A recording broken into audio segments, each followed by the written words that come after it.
कहा जाता है कि विकृत मानसिकता विनाश का आगमन है। एक अपराधी जब किसी निर्दोष व्यक्ति की जान लेता है तो वो सिर्फ एक जिंदगी नहीं बल्कि उससे जुड़ी कई सारी जिंदगियों को तबाह कर देता है। अपने किसी करीबी की मौत इंसान को इतनी गहरी चोट पहुंचाती है जिसके जख्म जिंदगी भर ताजे रहते हैं। नमस्कार, मैं आशुतोष राणा क्राइम पेट्रोल सतर के इस नए अध्याय शातिर क्रिमिनल्स में आप सभी का हार्दिक स्वागत करता हूं। आज हम एक ऐसे भयंकर अपराधी का केस लेकर आए हैं जिसके निर्दयी स्वभाव, क्रूर व्यवहार और जघन्य अपराधों के बारे में सुनकर लोगों का दिल दहल जाएगा। ऐसा अपराधी जो अपने बेखौफ इरादे और बेशर्म रवैये के चलते इतना गिर गया था कि उसने इंसानियत की सारी हदें पार कर दी और बुराई का एक ऐसा भयानक रूप दिखाया जो अब तक किसी ने नहीं देखा था।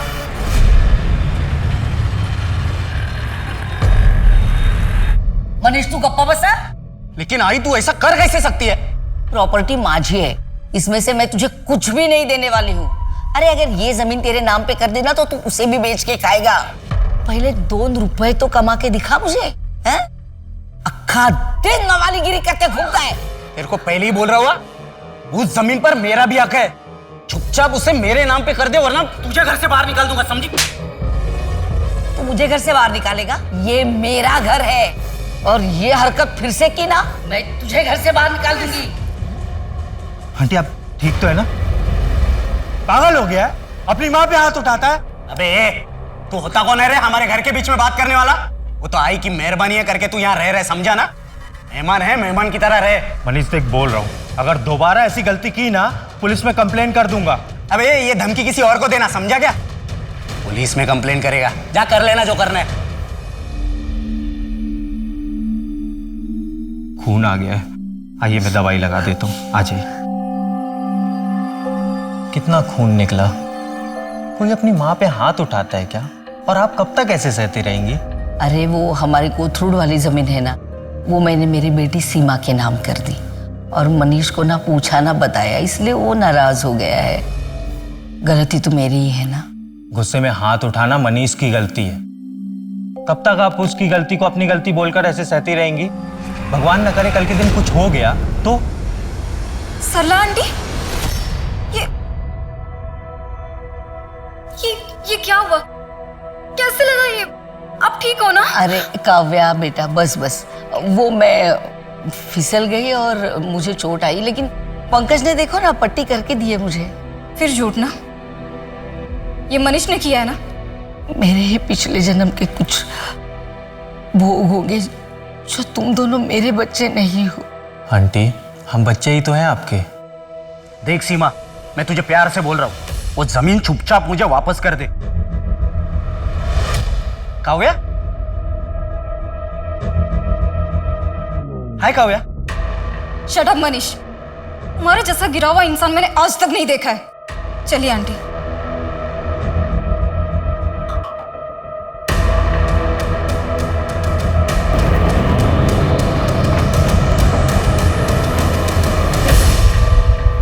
क्या हुआ भाई, गाड़ी क्यों रोकी? भैया थोड़ा आगे तक छोड़ दोगे क्या? हॉस्पिटल तक जाना है। मेन रोड तक छोड़ देता हूँ, वहां से ऑटो मिल जाएगा। मेरा कस्टमर पिकअप के लिए वेट कर रहा है। अच्छा ठीक है भाई। आओ बेटा।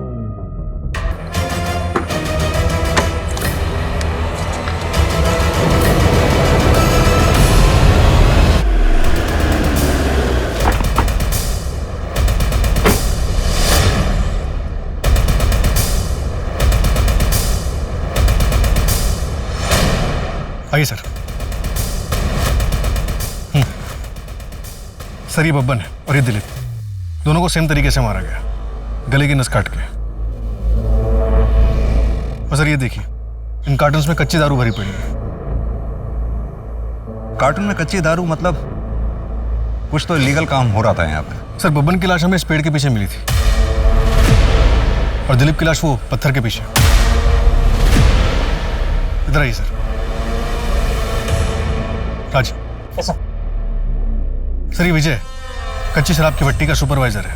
ये दिलीप और बब्बन इसी के लिए काम करते हैं। सर यहाँ ये, यहाँ 2 लाशें और हैं इस तरफ, ये देखिए। इसका गला भी ठीक वैसे ही रेता गया है। और सर दूसरी लाश वहाँ है।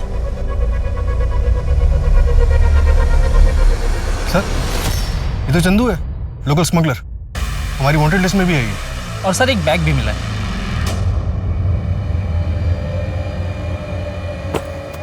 लेकिन सर इसमें सिर्फ कागज के टुकड़े हैं, ये देखिए।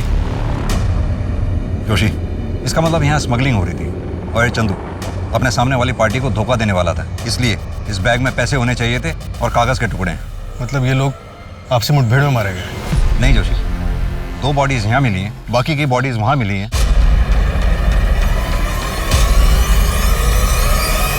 ये जो कुछ भी हुआ है डील फाइनल होने से पहले ही हुआ है। जोशी, इन 5 की गर्दन को एक ही तरह से रेता गया है। या तो इन्हें मारने वाला कोई एक ही था, अब हो सकता है इनका साथी रहा हो जो इन्हें मारकर भाग गया हो। एक आदमी 5-5 लोगों को कैसे मार सकता है? हाँ, ये हो सकता है कि एक से ज्यादा लोग रहे हैं। जोशी, इनके गले की नस काटी गई है, रिएक्ट करने का मौका ही नहीं मिला होगा।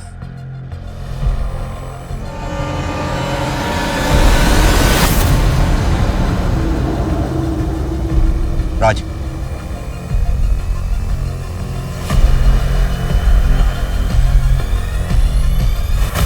फॉरेंसिक टीम को बुलाओ, इसे एनालिसिस के लिए भेजो।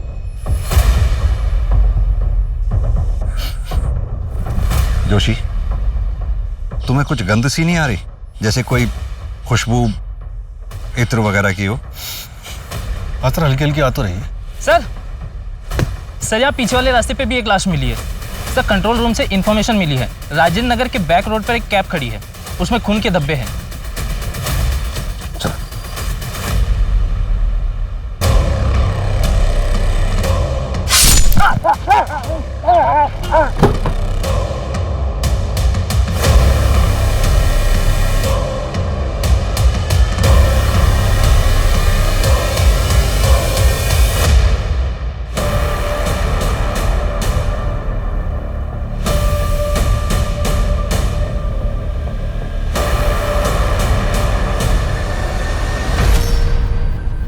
इसका मर्डर भी ठीक उसी तरीके से किया गया।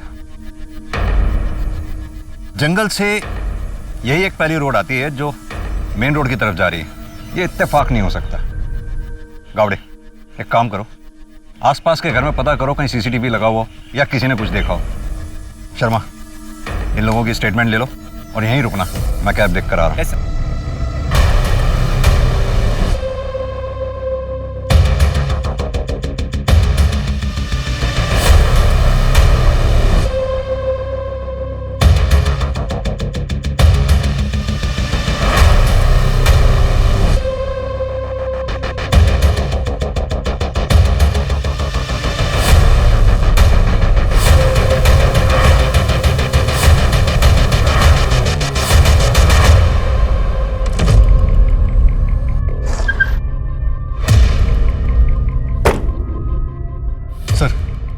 गाड़ी में खून के धब्बे, लेकिन कोई लाश नहीं है। और सर ये सिम कार्ड और किसी योगेश मिश्रा का ड्राइविंग लाइसेंस मिला है, शायद यही कैब का ड्राइवर होगा। इस आदमी की लाश तो हमें बैक रोड पे मिली। कैब चुराने के लिए योगेश मिश्रा को मारा गया होगा। हाँ, हो सकता है जोशी, लेकिन अगर कैब चुराने के लिए ही योगेश का मर्डर किया जाता तो गाड़ी इस तरह से रास्ते के बीचों बीच छोड़कर कातिल नहीं जाता। तो शायद गाड़ी खराब हो गई होगी। और सर एक और बात, गाड़ी में सेम इत्र की खुशबू आ रही है जो हमें जंगल वाली बॉडीज में मिली थी। चेक करो।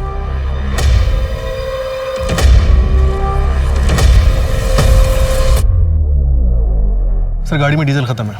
इसका मतलब कातिल गाड़ी से उतरकर पैदल गया होगा। जोशी, एक काम करो, पेट्रोलिंग कड़ी करवाओ, इससे पहले कि वो कातिल किसी और को अपना शिकार बनाए, हमें उसे धर दबोचना होगा। सर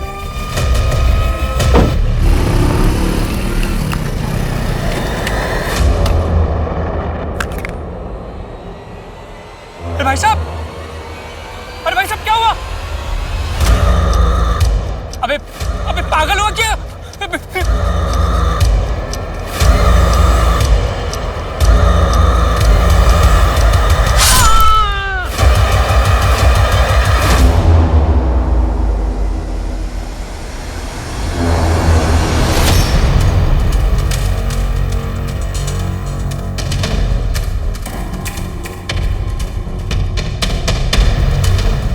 इसका गला भी ठीक वैसे ही रहता गया है। आसपास कोई सीसीटीवी भी नहीं। जोशी अपने 20 साल के कैरियर में मैंने पहले ऐसे कभी केसेस नहीं देखे। समझ में नहीं आ रहा है कि ये किलर एक है या कोई पूरा गैंग।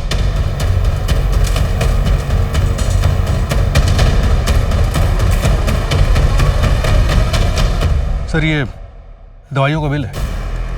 केमिस्ट शॉप से पता करो ये बिल किसे इशू हुआ। सर हेलो,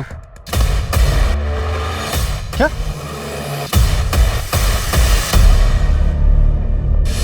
क्या ये कल रात में 3 गेस्ट आए थे, अंदर एंट्री है, तेरे रजिस्टर में एंट्री नहीं है। रात भर सोने के पैसे देता हूं मैं। Sorry sir. और श्रुति कहाँ मर गई, आई क्यों नहीं अभी तक? सर उसकी पापा की तबीयत खराब है। भाई साहब वो एक रूम मिलेगा क्या? हाँ सर, आइए ना, आइए sir, welcome.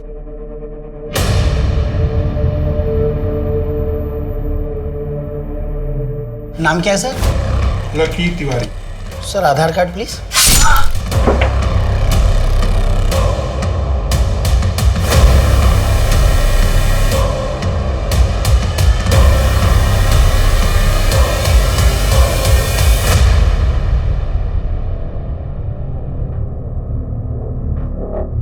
Same modus operandi.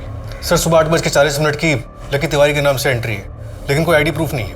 Lucky Tiwari, जाहिर है कातिल ने अपना असली नाम तो बताया नहीं होगा।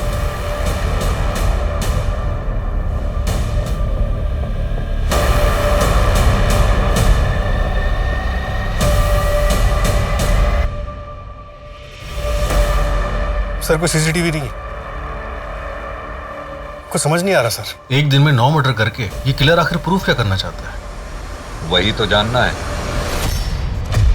न जाने कैसे मीडिया वालों को भनक लग गई और वो जंगल वाले क्राइम स्पॉट पे पहुंच गए सर। सर आप टेंशन ना लें सर, इस केस को मैं खुद मॉनिटर कर रहा हूँ जी, जल्दी कंट्रोल करेंगे सर। जी सर, मैं आपको अपडेट करता रहूँगा। ओके सर, जय हिंद।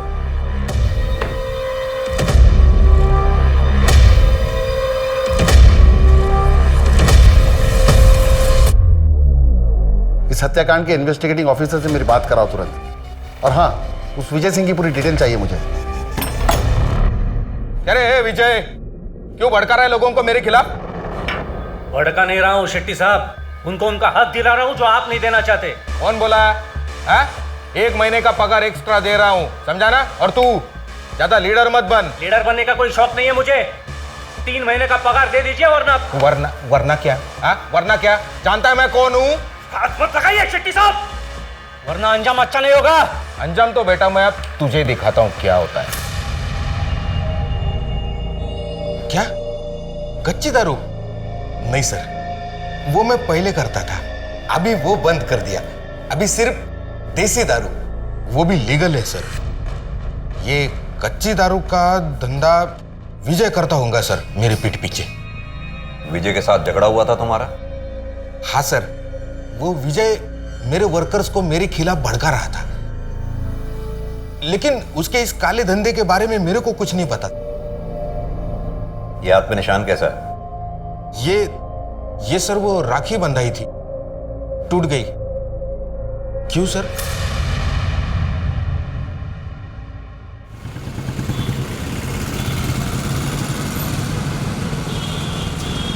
पापा मुझे अब बिल्कुल अच्छा नहीं लगता, यहाँ मुझे कोई प्यार नहीं करता। ऐसा नहीं बोलते कनक बेटा, मम्मी नानू जी कितना प्यार करते तुमसे। बस मुझे एक नौकरी लग जाए, फिर मैं तुम्हें और मम्मी को यहाँ से लेके जाऊंगा। पर पापा। कनक, तुझे कितनी बार कहा है इस कमीने आदमी से मत मिला कर। नाना जी, मेरे पापा है वो। अगर इससे इतना ही प्यार है ना, तो तू भी क्यों नहीं चली जाती इसके साथ? कम से कम मेरी बेटी की जिंदगी तो संवर जाती। तुम दोनों से छुटकारा मिलता तो कम से कम वो आगे तो बढ़ पाती। पापा प्लीज। तू चुप रहे और इसे लेकर अंदर जा।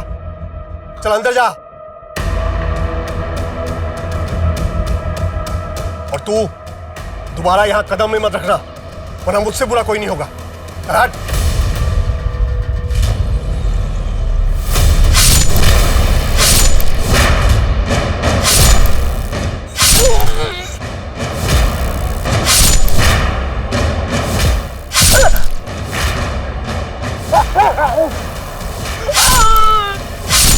9 लोगों को मारा गया, वो भी 3 घंटे के अंदर। समझ में नहीं आ रहा क्यों। सर पोस्टमार्टम रिपोर्ट के मुताबिक खुरपी जैसे किसी हथियार का इस्तेमाल किया गया, सीधा गर्दन की नस पे वार।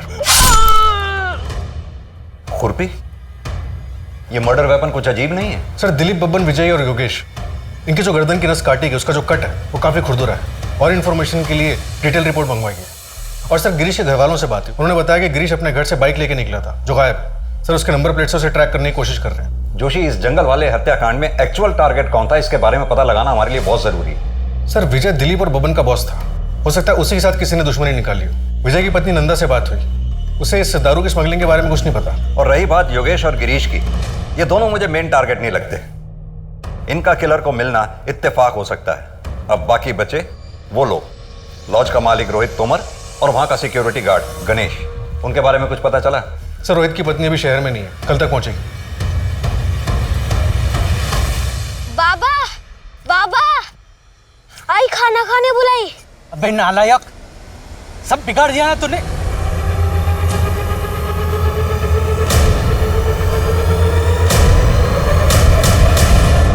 नंदा जल्दी तो, टिफिन लेट हो रहा है। हाँ बस 1 मिनट, बस रेडी है। हाँ आज रात को लेट आऊंगा, ठीक है?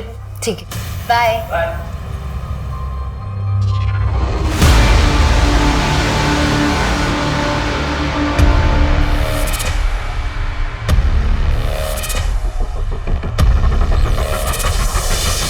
विजय, तुम्हारा नहीं हमें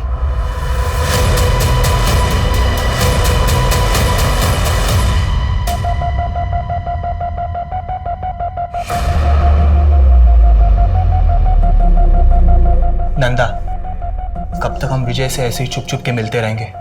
तुम चलो, हम कहीं भाग चलते हैं। तुम पागल हो गए हो क्या? मैं ऐसा भाग नहीं सकती। जैसा चल रहा है ना वैसे चलने दो। इसका मतलब विजय जब तक तुम्हारी जिंदगी में, तुम शादी नहीं करोगी।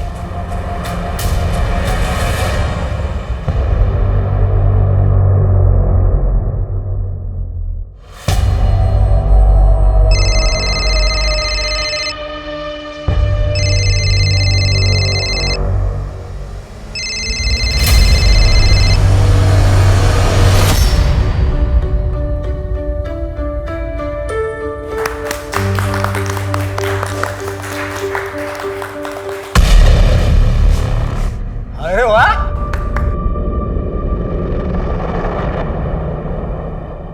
तुम तो बड़ी खूबसूरत लग रही हो। और ये मनीष, बे पता है जा रहा हूं, लेकिन तू शादी भले ही इससे कर रही है, स्वागत तो नहीं मनाऊंगा ना।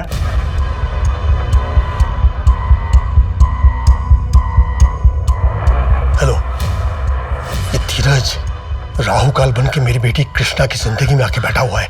जब तक ये रहेगा तब तक मेरी बेटी आगे नहीं बढ़ पाएगी, इसलिए इसे तुरंत रास्ते से हटाना होगा, कैसे भी, और आज ही। क्या हुआ? मुझे ऐसे अर्जेंटली क्यों बुलाया? पापा हम लोग ऐसे जल्दी से जल्दी, पापा वरना वो लोग आपको मार डालेंगे। पापा हम जल्दी चलते हैं। शांत हो जा बेटा, शांत हो जा बेटा। कौन मारेगा? काम खत्म होते ही मुझे फोन करना। लेकिन बेटा तेरी मम्मी तो वहीं पर है ना। पापा नाना जी मम्मी को कुछ भी नहीं करेंगे, हम लोग चलते हैं, बाद में आके मम्मा को ले जाएंगे। अच्छा, लेकिन विष्णु जी, आप तो कह रहे हो धीरज गुप्ता कनक के पिता है, तो उनके साथ जा सकती है ना, गलत क्या उसमें? अरे सर आप समझ ही नहीं रहे हो, मेरी नातिन कल रात से गायब है और उस धीरज ने कुछ गड़बड़ किया है। 1 नंबर का कमीना है वो, आप पकड़िए उसे। सर मैं अपने मतलब धीरज के घर भी जाकर आई, पर वहाँ पे ताला लगा हुआ है। मुझे बहुत चिंता हो रही है सर, आप प्लीज उन दोनों को ढूंढ लीजिए, नहीं वो किसी मुसीबत में ना हो सर। प्लीज सर, प्लीज उन्हें ढूंढ लीजिए। सर वो मेडिकल शॉप जिसकी रिसीट मिली थी वो पिछले कुछ दिनों से बंद है, उसका ओनर गायब है, हम उसे ट्रैक कर रहे हैं। और शेट्टी, उसके बारे में कुछ मिला? सर उसका CDR और कॉल लोकेशन सब क्लीन है। विजय के मर्डर वाले दिन वो अपने घर पे ही था। जोशी, अगर शेट्टी को ये काम करना ही होता तो वो अपने हाथ गंदे क्यों करेगा? हो सकता है इस काम के लिए उसने सुपारी दी हो। अपना खबरी नेटवर्क एक्टिवेट करो। Okay sir. सर एक अजीब बात पता चली, एक ऑटो वाले ने हमें बताया कि उसने क्राइम सीन के पास एक औरत को ड्रॉप किया था और विजय की बीवी नंदा का कॉल लोकेशन सुबह 5:30 बजे क्राइम सीन के पास था और नंदा के CDR में गैंगस्टर राकेश मोरे का नंबर भी मिला है। ये नंदा को थाने बुलवाओ।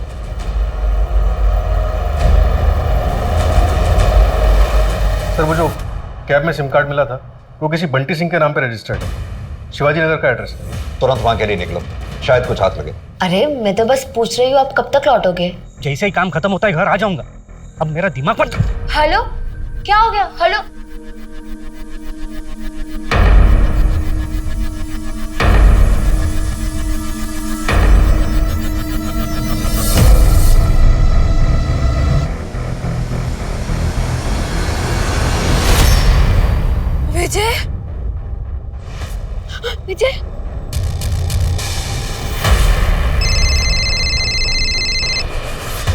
हेलो, कौन?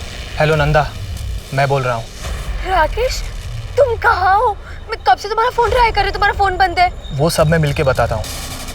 20 मिनट में अपने घर के पीछे मिलो। मैंने सब कुछ सेट कर दिया है। मुझे पता था कि विजय स्मगलिंग के लिए कहा जाता था, इसीलिए मैं वहां गई। तुमने ये बात पहले क्यों नहीं बताई हमें? साहब, मैं बहुत डर गई थी, समझ नहीं आ रहा था मैं क्या करूं। मैंने घर जाके राकेश का भी इंतजार किया, वो नहीं आया। कहानियां गढ़नी बंद करो नंदा। राकेश के साथ मिलकर तुमने ये कांड किया है, बाकी लोगों को क्यों मारा है? साहब, मेरा विश्वास करो, मैंने ऐसा कुछ नहीं किया है। मैं बस ये चाहती थी कि राकेश और मेरी सच्चाई किसी के सामने ना आए। तुम ये बात अच्छी तरह से जानती थी ना कि राकेश विजय को मारना चाहता था? नहीं साहब, मुझे नहीं पता था, मैं सच कह रही हूँ। ठीक है, अभी तुम जा सकती हो। अपना एक कांस्टेबल को बोलो इस पे निगरानी रखे और राकेश को उठवाओ। Right sir.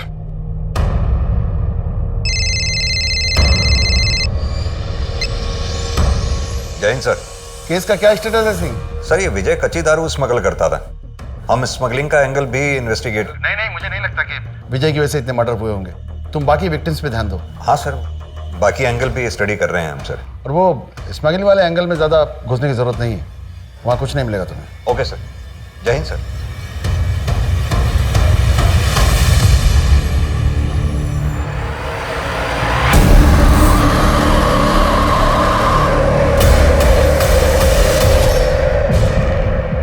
बॉडी पर कोई गहरी चोट के निशान नहीं है, बच्ची को गला दबा के मारा है।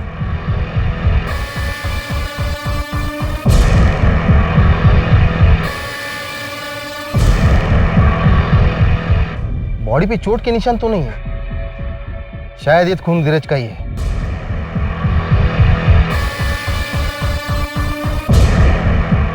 नौ नंबर का जूता है, इसे फोरेंसिक भेजो और पता करो कि इस दुकान में बिका है। शायद ये भी धीरज का ही है। प्रकाश, हमसे बहुत बड़ी गलती हो गई, हमने इस केस को हल्के में लिया। अब तुरंत धीरज के घर जाओ और अच्छे से तलाशी लो। मासूम कनक को बड़ी बेरहमी के साथ मारकर जंगल में फेंक दिया गया था। कनक के पिता धीरज कहां थे, उनके साथ क्या हुआ था? वहीं दूसरी तरफ इन लोगों को मौत के घाट उतारने वाले अपराधी अभी भी खुलेआम घूम रहे थे। लाखों कोशिशों के बावजूद पुलिस उनके बारे में कोई पुख्ता जानकारी हासिल नहीं कर पाई।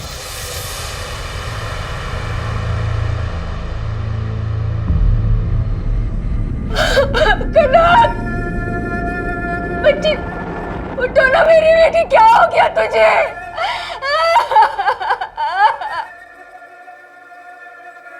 देखिए कृष्णा जी, हम आपकी हालत समझ सकते हैं, लेकिन आगे इन्वेस्टिगेशन कंटिन्यू करने के लिए आपसे कुछ सवाल पूछने जरूरी है। हमें जहां से कनक की डेड बॉडी मिली थी, वहां एक 9 नंबर का जूता मिला है। क्या आपके पति धीरज 9 नंबर का जूता पहनते हैं? धीरज तो 8 नंबर का पहनता है। और आपके पिता विष्णु जी? सर, वो पापा शायद 9 या 8 नंबर का पहनते हैं। सर, शेट्टी का राइट हैंड सतीश के सीडीआर में हिस्ट्री शीटर मुन्ना का नंबर मिला है। इन दोनों के बीच पिछले महीने काफी बातचीत हुई थी। उठा लो इस मुन्ना को। और सर, ये रोहित को लैंड माफिया यशवंत से काफी धमकियां मिल रही थी। दुगनी कीमत दे रहा हूं, ले ले। और मुझे जो चाहिए वो मुझे दे दे, वरना क्या? और तेरी धमकियों से डरने वाला नहीं हूं मैं। रुक, अभी पुलिस को फोन करता हूं। विनोद चंदेल को पुलिस की धमकी देता है। सर छोड़ दीजिए सर। लो, छोड़ दिया। लेकिन ये तो अभी ट्रेलर है भाभी जी। समझाओ अपने पति को, अगर इसे कुछ हो गया तो आपको कौन संभालेगा? वैसे संभाल तो हम भी लेंगे। समझाओ इसे। चल रे। लैंड माफिया, जमीन के लिए मर्डर करना या कराना आम बात हो गई है आजकल। ये रोहित के मर्डर के वक्त लैंड माफिया यशवंत कहां था? शहर में नहीं था सर। अगर रोहित इसका टारगेट था तो फिर इसने विजय और उसके लोगों को क्यों मारा होगा? सर, यशवंत और शेट्टी दोनों पुराने दोस्त हैं। यानी कि इन मर्डर से दोनों को फायदा हो रहा था। एक तीर से दो निशाने। किस बात का कन्फेशन? अगर मुझे रोहित को मरवाना होता तो उसे ऐसे गायब करवाता कि उसका नामो निशान तक पता नहीं चलता। इंस्पेक्टर, ज्यादा होशियारी नहीं। ये गलती एक बार तो माफ कर रहा हूं, सरकारी नौकर हो ना, मेरे बारे में पता करो कि मैं कौन हूं और मेरी पहुंच कहां तक है। और अगली बार बिना सबूत के मेरे पास मत आना, नहीं तो ऐसी जगह ट्रांसफर करवाऊंगा कि सारी हेकड़ी धरी की धरी रह जाएगी। हो गई 4 धाम की यात्रा। यहाँ पोथी गायब थी और आप गए थे अपने पाप धोने। अरे लेकिन मैं तो उसके सलामती के लिए माथा टेकने गया था। ये जूता आपका है? नहीं। आपके जूते देख के लग रहा है ये 9 नंबर के होंगे। हाँ तो हमें कनक की डेड बॉडी के पास 9 नंबर का जूता मिला है। लेकिन आपका कहना है कि मैंने मेरे नाती को, दिमाग खराब हो गया है क्या आपका? ये जूता भी मेरा नहीं है, तो किस बुनियाद पर आप ये कह रहे हैं? हाँ ये मेरी है, लेकिन ये आपके पास कैसे? धीरज के घर में मिली। झूठा तो था ही, चोर भी था मतलब कनक की तरह उसे भी मार दिया। देखिए ये सब फालतू चीजें दिखा के ना आप कुछ साबित नहीं कर पाएंगे। ठोस सबूत हो तो मुझे यहां बुलाइएगा। चल रहा हूं मैं। सर, एक एनजीओ है आरजू, जहाँ पे वॉलंटियर्स भंडारा करते हैं और मेला लगाते हैं, जहाँ पे लोकल लोगों की बनाई हुई चीज़ों को बेचा जाता है। उसी में इतर भी बिकता है, वैसा ही जैसे हमें क्राइम साइट पे मिला था। सर, एनजीओ के वॉलंटियर्स की लिस्ट में एक नाम सामने आया, नटवर मलिक, और मेडिकल शॉप के ओनर ने बताया कि जो रिसीट बनाई गई थी वो किसी नटवर के नाम से बनाई गई थी, और जो दवाई ली गई थी वो बिना डिटेल्स के बेची नहीं जा सकती। जोशी, अगर ये नटवर ही किलर है तो बहुत शातिर खिलाड़ी है ये। परफेक्ट कवर लिया है इस एनजीओ का उसने। तूने पैदा किया ऐसे औलाद को, हट यहां से।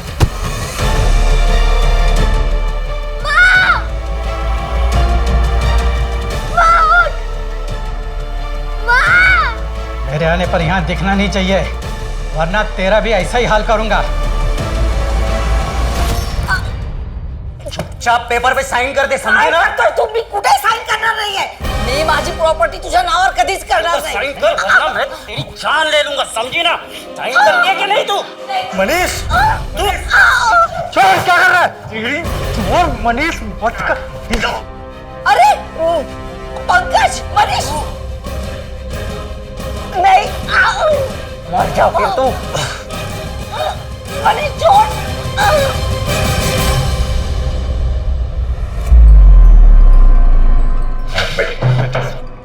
नटवर यही एनजीओ होम में रहता था, लेकिन 4 महीने पहले वो किसी को बिना कुछ बताए यहाँ से चला गया। उसका कुछ सामान पड़ा है, मैं आपको दिखाता हूँ।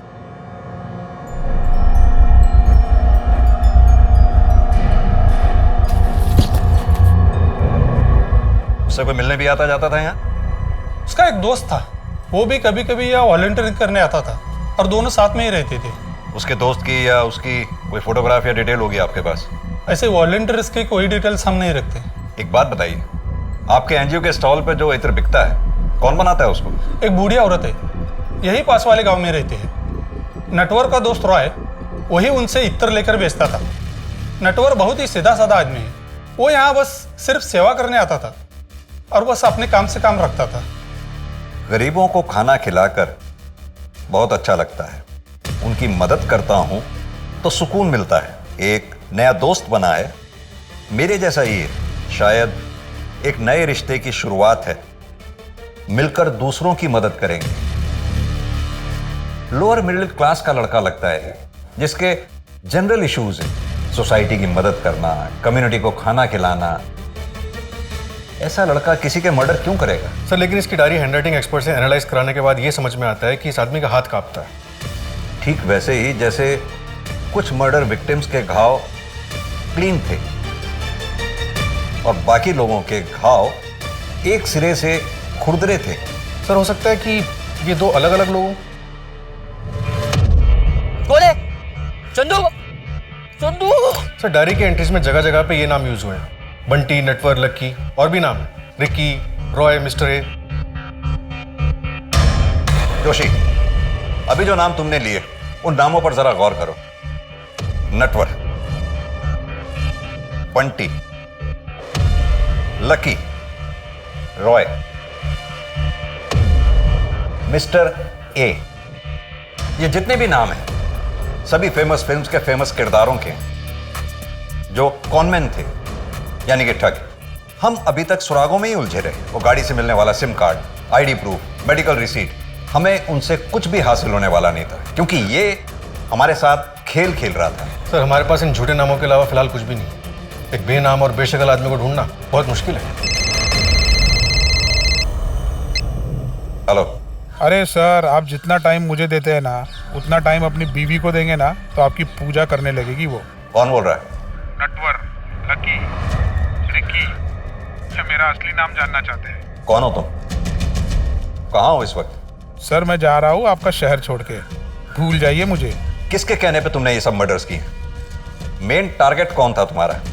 नटवर, बंटी, लकी, तुम जो कोई भी हो, कोई तो वजह होगी तुम्हारे पास मुझे कॉल करने की। अरे वजह आप हो सर, वैसे आप गलत जगह ढूंढ रहे हैं।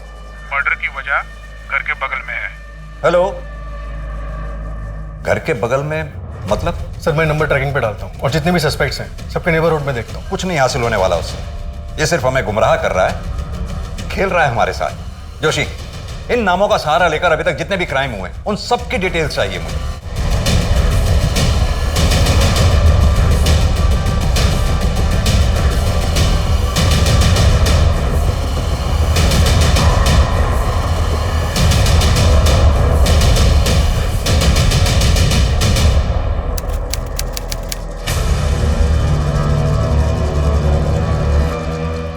सर कोलकाता वाले हत्याकांड की सारी डिटेल्स आ गई।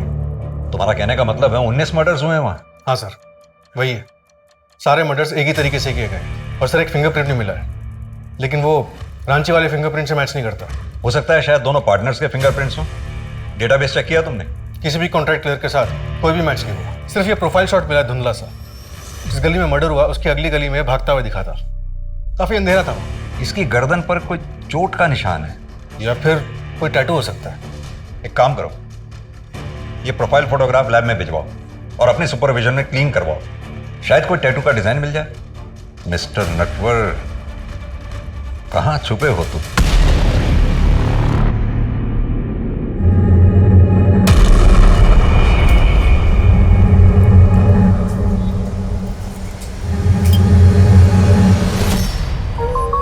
कॉफी आ गई है। आ रही हूँ। पंकज, कल चले अंगूठी देखने के लिए? ठीक है, चलते हैं। पंकज, अगर तुम अपने पास्ट को अभी तक नहीं भूले हो तो कोई बात नहीं, हम थोड़ा और टाइम ले सकते हैं। ऐसा नहीं है तन्वी, बस काव्या की याद आ गई थी। वो मेरा अतीत थी, अब तो मेरी आज हो।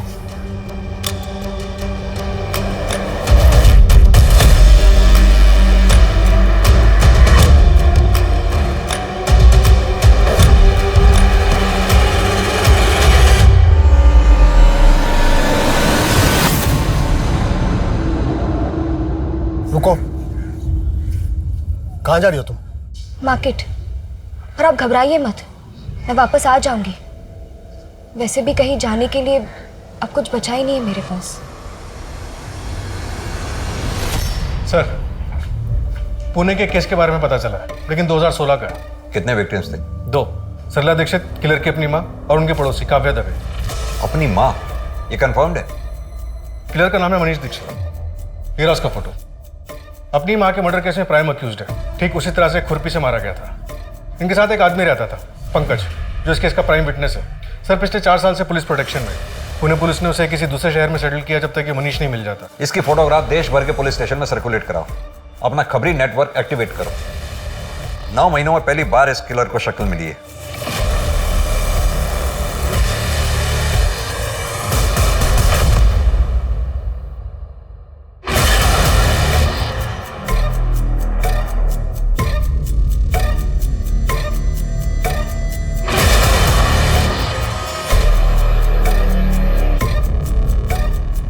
सर, मनीष को भोपाल में देखा गया। वहाँ के एक चाय वाले ने भोपाल पुलिस को इन्फॉर्म किया। तुरंत एक टीम रेडी करो। भोपाल पुलिस को बैकअप रिक्वेस्ट के लिए बोलो। ये मनीष का, रोहित या विजय, इनमें से किसी से कनेक्शन मिला कुछ? नहीं सर, कोई कनेक्शन नहीं मिला। मुझे कुछ तो मिसिंग लग रहा है।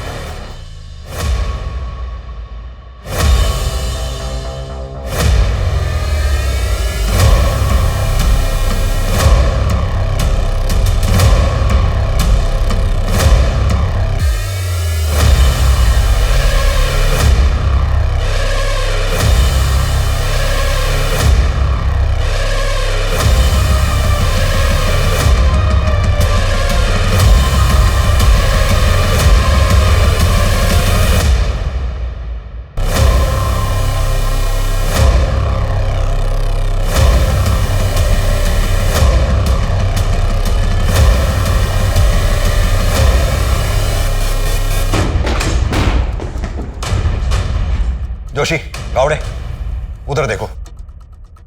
तुम मेरे पीछे आओ। तन्वी, ठीक तो हो तुम? देखो जरा,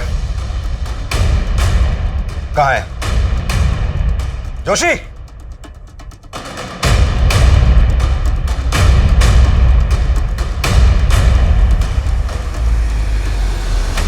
पंकज, तुम जल्दी घर आ जाओ। कोई मनीष नाम का आदमी घर आ गया था। मनीष? तन्वी सुनो तुम घबराओ मत, मैं अभी आ रहा हूँ। सर, हमने भोपाल के सभी एग्जिट पॉइंट्स पे नाकाबंदी कर रखी थी सर, बट अनफॉर्चुनेटली मनीष हमारे हाथ से निकल गया। शायद शहर छोड़कर बाहर जा चुका है। But sir, I promise next time उसे अपने हाथ से नहीं निकलने देंगे। जय हिंद सर। सर, मनीष के बैग से उसके फिंगरप्रिंट्स मिले, लेकिन वो रांची और कोलकाता के फिंगरप्रिंट से मैच नहीं होते हैं। मुझे इस केस से जुड़ी सारी फाइल्स चाहिए। कुछ तो है जो हम मिस कर रहे हैं।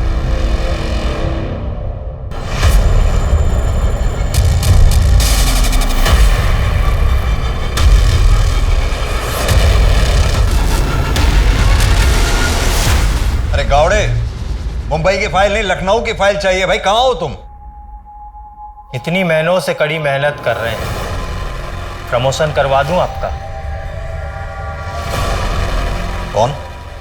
इतने दिनों से आप मुझे ढूंढ रहे हैं और आज जब आपके सामने हूं आपने पहचाना भी नहीं। दिल तोड़ दिया आपने।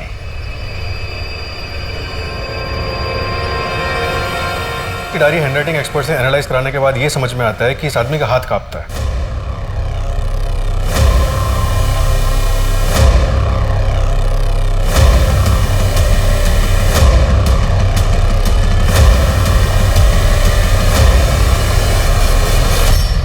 किस नाम से पुकारूं तुम्हें?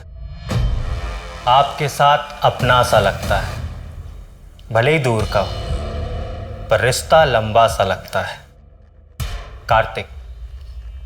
कार्तिक शुक्ला कह के बुलाइए, जो नाम मेरी माँ ने मुझे दिया था। मनीष तुम्हारा पार्टनर है?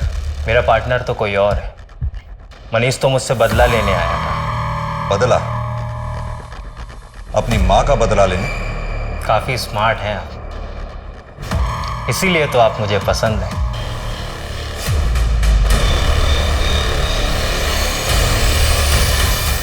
मुझे लगा मनीष मर चुका है, पर वो तो साला जिंदा था, इसलिए मैंने उसके खिलाफ गवाही दे दी। और अब वो मेरे पीछे पड़ा हुआ है बदला लेने के लिए। एक झटके में किसी की जान लेने में जो नशा है, जो सुकून है, खैर वो आप नहीं समझोगे। बकवास बंद कर और सीधी तरह से ये बता कि तेरा साथी कौन है और कहां है। फिलहाल तो तन्वी के घर के पीछे जो गली है, मकान नंबर 4, वहां पे मिलेगा वो। क्या नाम है उसका? कौन है वो? इस बार बहुत बड़ा हाथ मारा है ना तूने। तन्वी नाम है ना उसका?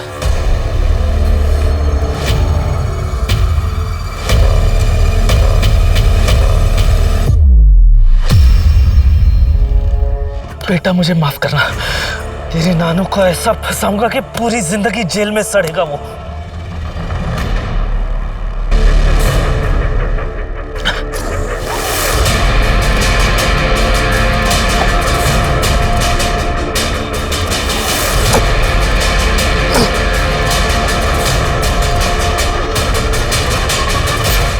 तो बोर नहीं हुआ इन सब चीजों से? ये सारा खेल पुराना सा लगता है।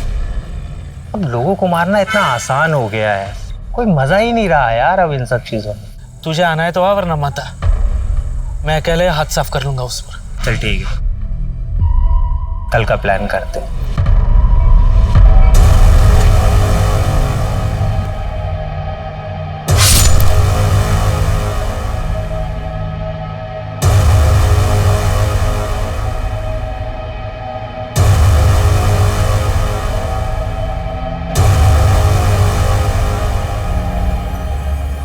क्यों? इतने लोगों की जान लेने की वजह क्या थी तेरे पास? अगर वजह होगी तो सजा कम मिलेगी क्या? मेरे लिए तो ये एक नशा है। वैसे आप मुझे कभी पकड़ नहीं पाते, वो तो मुझसे आपकी तरफ देख ही नहीं गई। और मैं बोर हो चुका था, इसलिए मैं खुद चला आया। अब वो मजा नहीं रहा लोगों को मारने में, अब आराम करना है जेल जाके। पंकज राणा उर्फ कार्तिक शुक्ला और धीरज गुप्ता अपराध जगत के ऐसे शातिर, बेरहम और कुख्यात दरिंदे थे जिन्हें अपने किए पर रत्ती भर भी पछतावा नहीं था, जिन्हें अपने स्वार्थ के आगे कुछ भी गवारा नहीं थी। लेकिन उनके इतने भयंकर अपराधों के बावजूद इस केस का सबसे चौंका देने वाला वाकया तब हुआ जब सालों तक जुर्म करने के बाद पंकज राणा ने एक दिन अचानक पुलिस थाने आकर अपने आप को पुलिस के हवाले कर दिया। वो भी सिर्फ इसलिए क्योंकि अब खून खराबे से उसका मन भर चुका था। लोगों को मारने में अब उसे वो मजा नहीं मिल रहा था। वो इन सब चीजों से थक चुका था और जिंदगी में अब कुछ नया करना चाहता था।